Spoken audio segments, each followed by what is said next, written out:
Welcome to the second episode of Atlantica's Fuel for Thought, a reimagined energy podcast. This is a podcast where you can learn about all things energy in Atlantic Canada.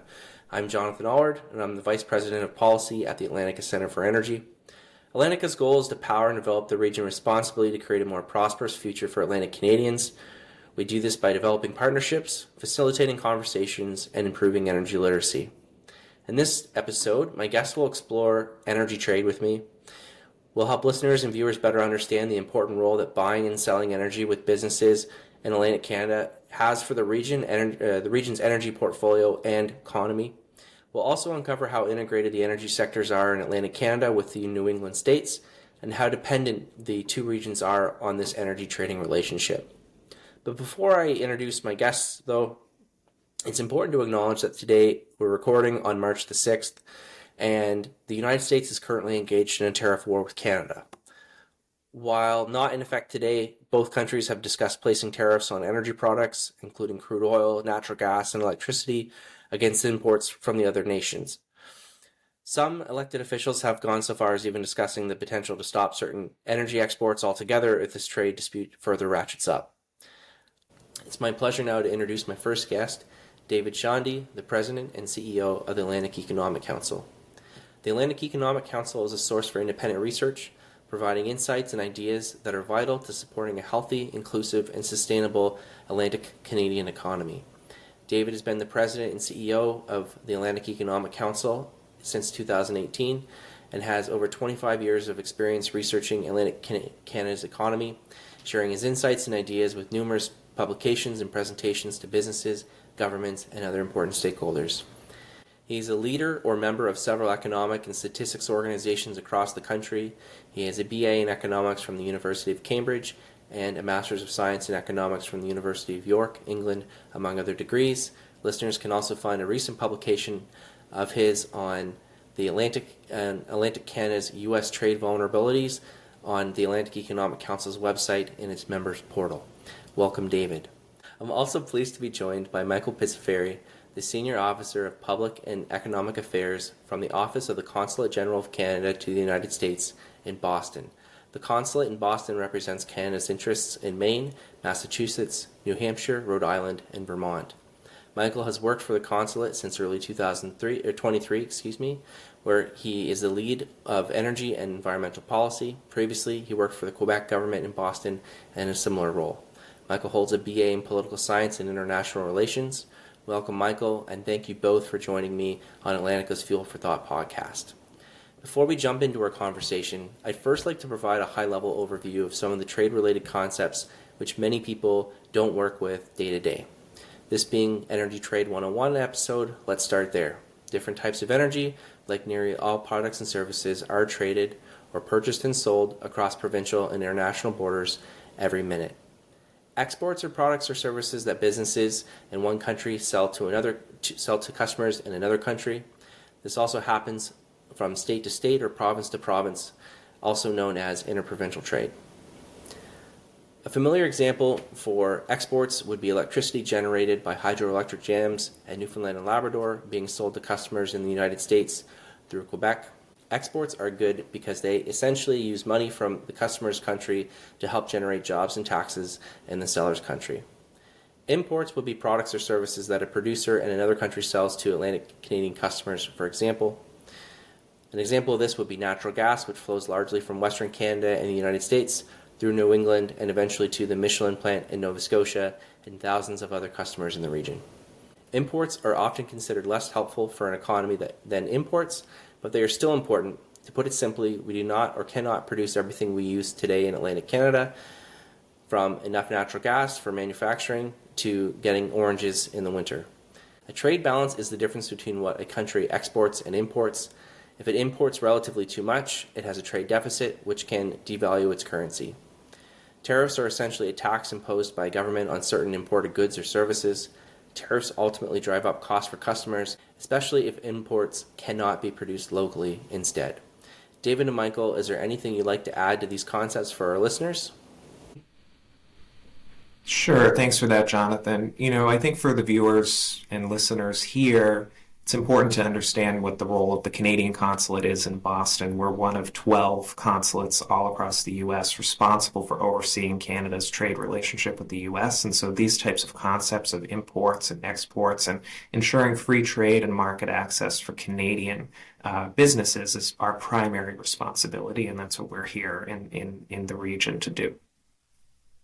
Great. Thank you for adding that important context.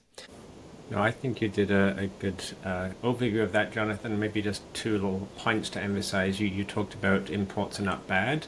We live in a very integrated world economy. We see that in the auto industry. We see that in the energy industry.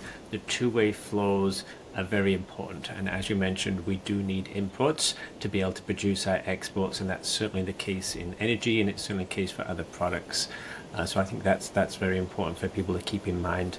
And then the second thing, just in the current kind of tariff situation, tariffs put up the prices for the people importing.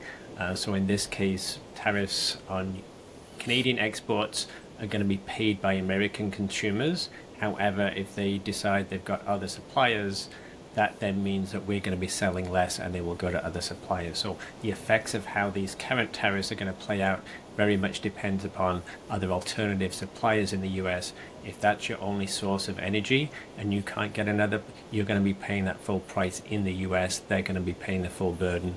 But if they do, that the effects will fall on Atlantic Canada or Canadian exporters. So I think it's just important that two-way trade is extremely important for both countries. Yeah, those are great points, David, and I think they're also an excellent segue into our first question. David, do you mind sharing how many goods and services Atlantic Canada exports in total? What percentage of total exports to come from energy products specifically?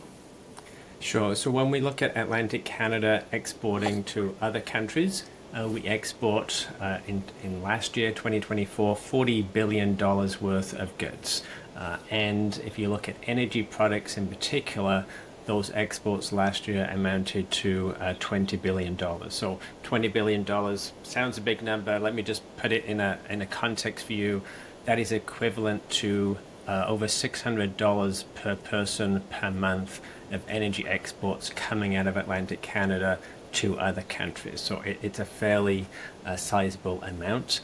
And so when you look at those trade statistics, $40 billion of exports, $20 billion, half of those exports are energy related products. So energy is a big piece of what we do, and it's really coming in this region from two provinces, New Brunswick and Newfoundland and Labrador at this time.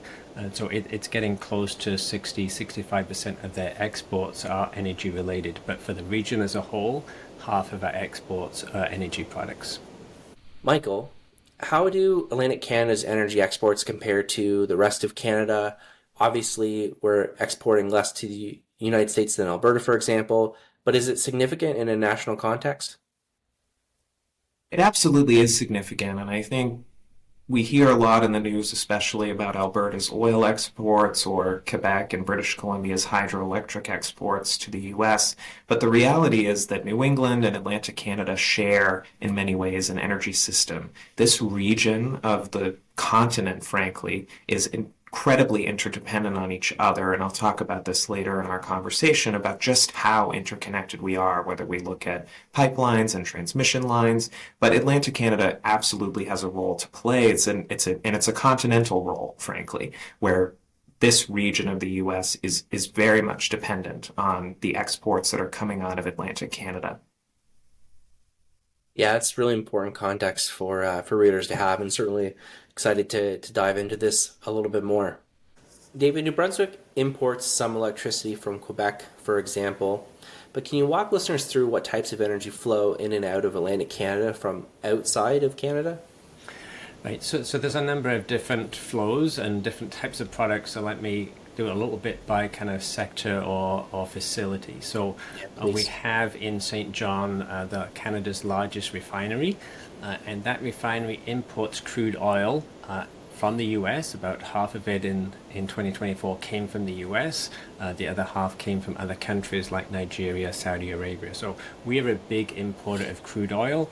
That crude oil is then transformed into refined petroleum, gasoline, and other products, and that is exported then.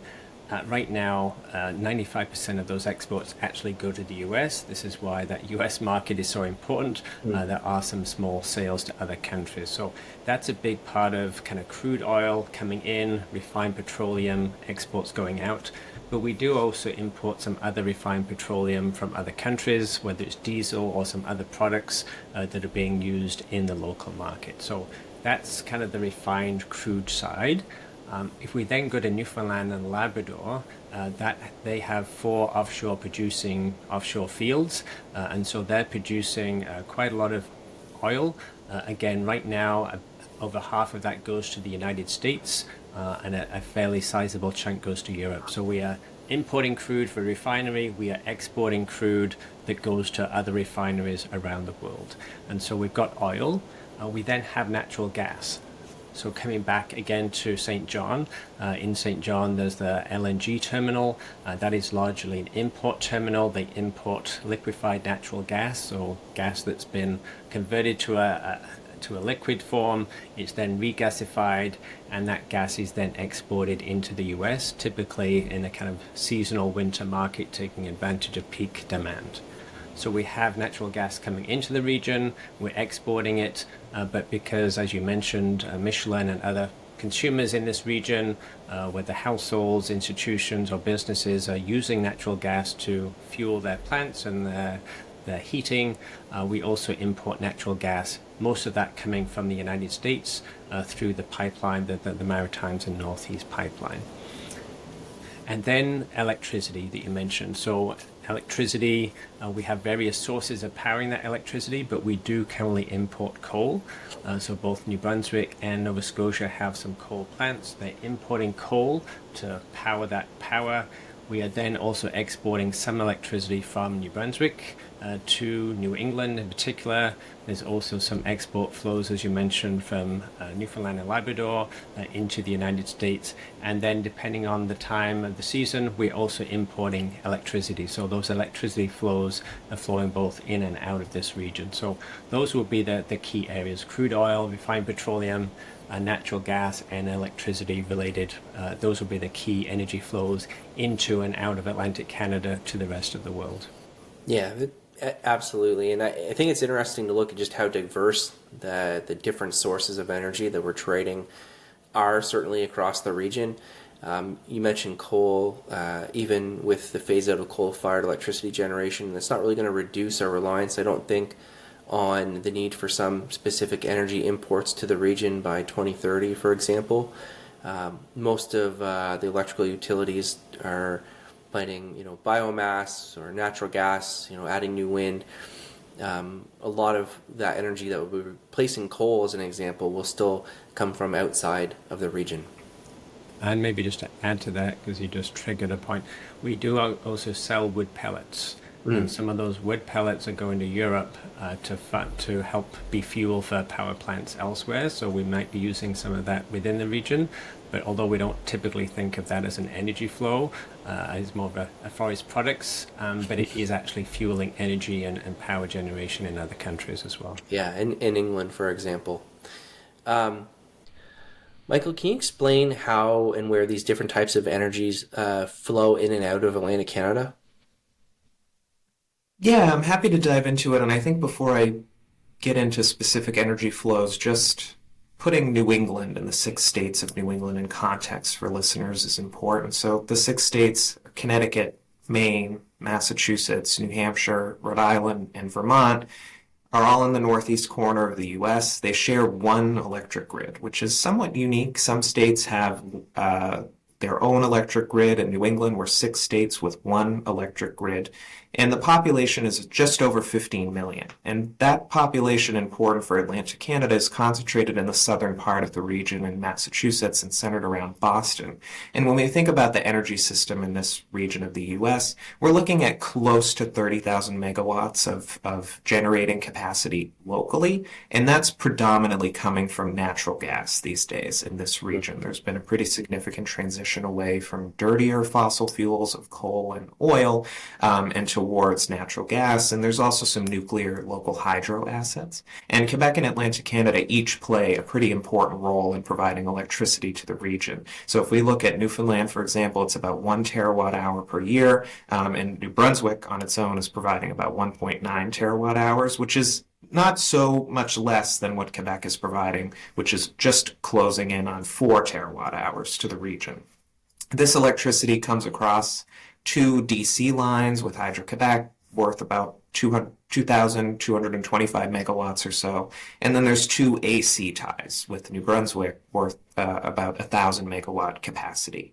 And New Brunswick Power is in an interesting place because they're providing electricity to 58,000 people in northern Maine that actually are not connected to the rest of the electric grid in New England. So their sole source of electricity is coming from New Brunswick, but there's another 1,000 megawatts or so coming specifically from New Brunswick of electricity that's exported into the ISO New England wholesale market, which could flow all the way south to the load centers down here where I am in Boston or Connecticut. And then, of course, that's just electricity. If we look at oil and gas, Irving's refinery in St. John, New Brunswick, which is Canada's largest, produces about 320,000 barrels of petroleum per day, and over 80% of that is bound for the U.S. market. And this actually represents, which really puts into context the importance of Atlantic Canada to not only Canadian energy exports, but also for New England. This actually represents 50% of all of the gasoline products imported to the U.S. from Canada and 33% of all petroleum products imported into the U.S. from Canada. That's looking at around 80 million barrels per year of refined products exported from New Brunswick to the U.S., and a lot of that does come into New England. So if we look at Irving Oil's exports, for example, it's about 53% of refined petroleum sales to the U.S. every year. And then if we just consider LNG, the St. John terminal is a quite essential part of the energy infrastructure in this region, looking at about just over 24 million cubic meters of natural gas exports from Canada to the U.S. Northeast. That's in 2023, which is the latest data available. And that's through a mix of pipelines that crisscross New England and head up into Atlantic Canada via New Brunswick. And so that LNG coming into our continent does sometimes make its way into New England, but via the St. John LNG terminal. Yeah, and it's absolutely two-way too, where those pipelines and the pipeline operated by Maritimes Northeast is critically essential from getting gas even all the way from Alberta through the United States up through New England and to consumers in New Brunswick and Nova Scotia in particular, including the Irving Oil refinery as well. Yeah, something that, So Jonathan, we're often faced with, if I can add this in, is New Englanders tend to think of themselves as at the end of the pipeline, so to speak. So when the Canadian consulate is out meeting folks, they'll often share that with us. You know, they view themselves as at the end of the North American or the U.S. pipeline network. We then typically remind them, diplomatically, of course, that actually Atlantic Canada in many ways is at the end of the pipeline, and a lot of the infrastructure going through New England is actually moving further north, and folks in Nova Scotia, PEI, New Brunswick in particular, are dependent on those outflows. And it's an important reminder too, an important reality, being at the end of the pipeline, regardless of where the end is specifically across the region, it ultimately leads to higher prices. There's toll after toll to get the natural gas further and further into the Northeast. So with that, it's important to recognize that the region does often have higher energy prices as a whole, I would say, than many other parts of the United States or elsewhere in Canada. And when we talk about how interconnected we are, it's, I think, an important piece of making sure that we have reliable energy sources, yes, but also as cost-effective energy provided to customers as possible. And I think right now, looking at how interconnected we are, what potential alternatives are there, if any, all those alternatives would be more costly, and I think that's certainly a big concern from my point of view. David, what broader impacts do you think energy trade has on Atlantic Canada's economy? What would the economy look like without energy trade being possible into and out of the region? Well, let me just kind of take first kind of trade as a whole and then kind of maybe speak specifically to the energy piece.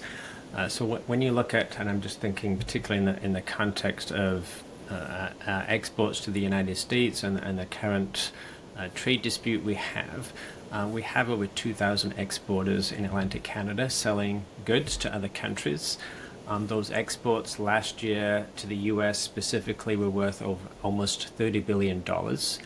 And those exports accounted for about 12% of our economic output of our GDP, and they're sustaining over 78,000 jobs. So trade, selling to the United States alone, which is our biggest market, almost over 70% of exports go there, yeah, sustains a huge part of our economy in Atlantic Canada. So if we don't have those exports, more generally, that's going to have some fairly serious impacts in this region. And then when you think about energy flows, you think about not just a refinery, not just crude oil production. Those facilities offshore Newfoundland, the refinery in St. John, they are supporting jobs, they're supporting supply chain, people transporting those products by ship or by rail or by truck, other employers and suppliers, people who maintain those facilities.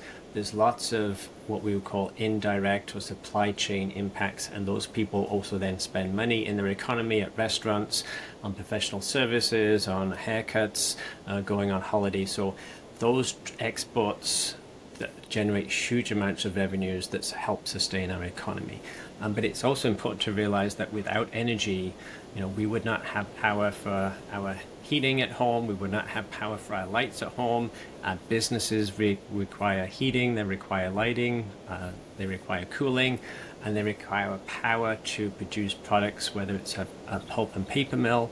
So energy is actually extremely fundamental to our economy. Without energy, without power, we would not be able to drive and get to places, we would not be able to fly to get to places, we would not have the means of transportation, of just daily living. So it's fun, although we don't necessarily realize that, we're driving our cars, we flick our switch, but without electricity, we would have no communications, no internet.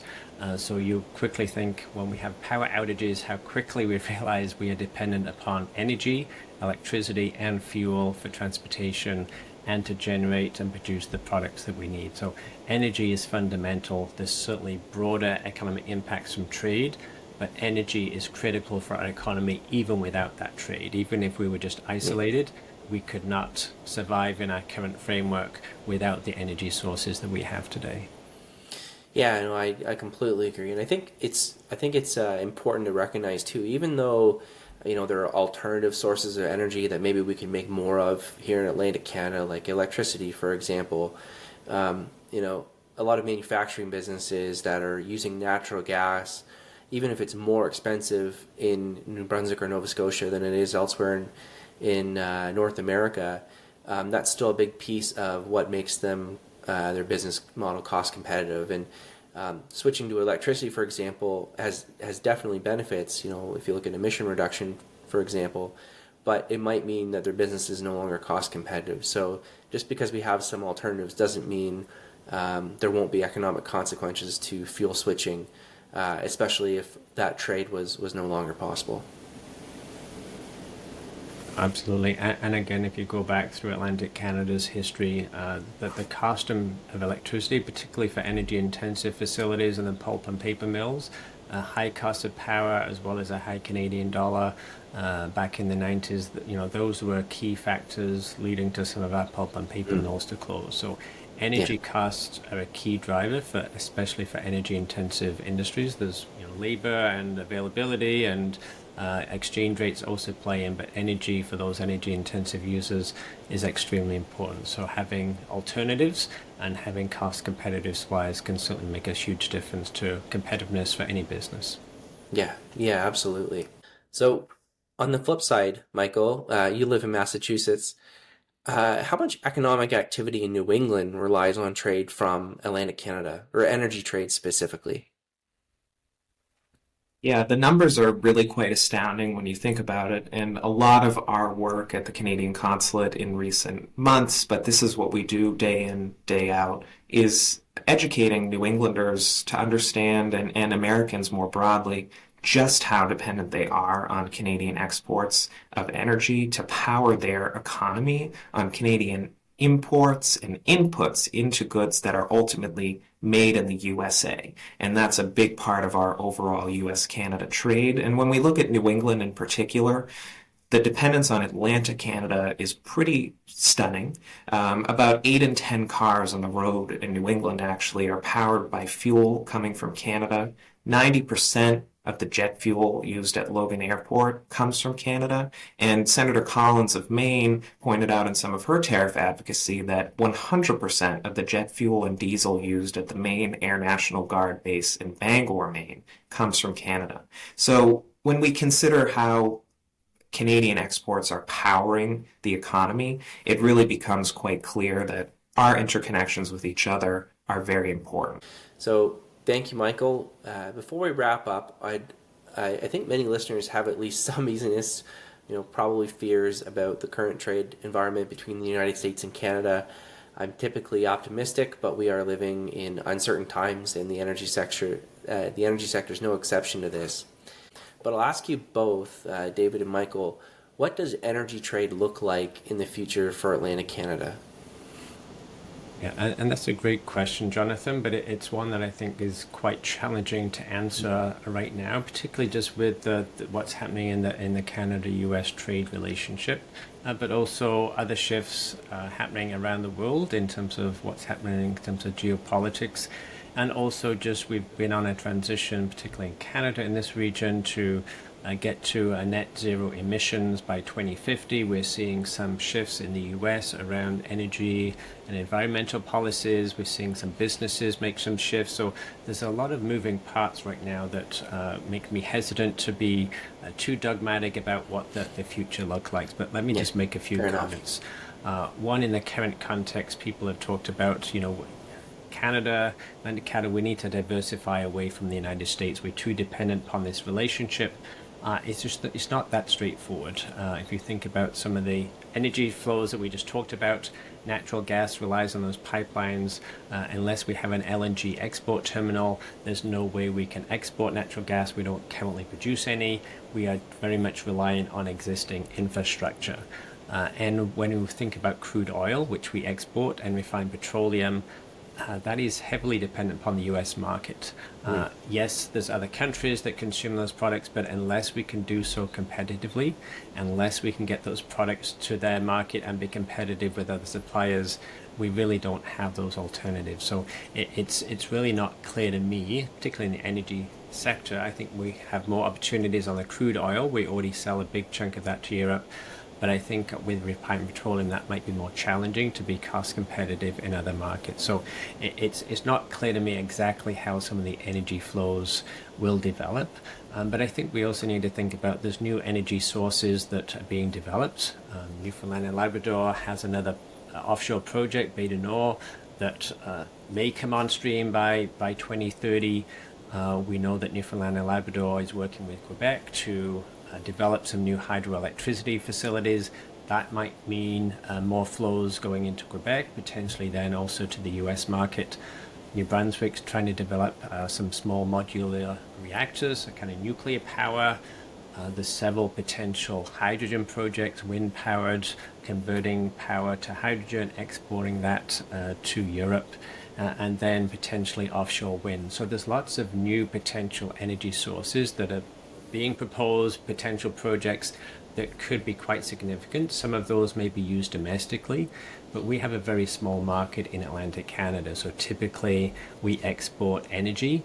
And so if we develop some of these, we do need to have export markets, whether that's the United States or elsewhere. And so what happens in this Canada-US relationship over the next decade will probably determine A, whether some of those projects advance, and B, kind of where those markets are developed. So I want to be very careful about trying to project what that picture looks like in 10 years. There's just a lot of moving parts right now, and it's just not clear exactly how some of those may play out and what the competitiveness of those products might be in the new environment that we are moving into. Yeah, thank you. Michael, what do you think what will energy trade look like in the future for Atlantic Canada?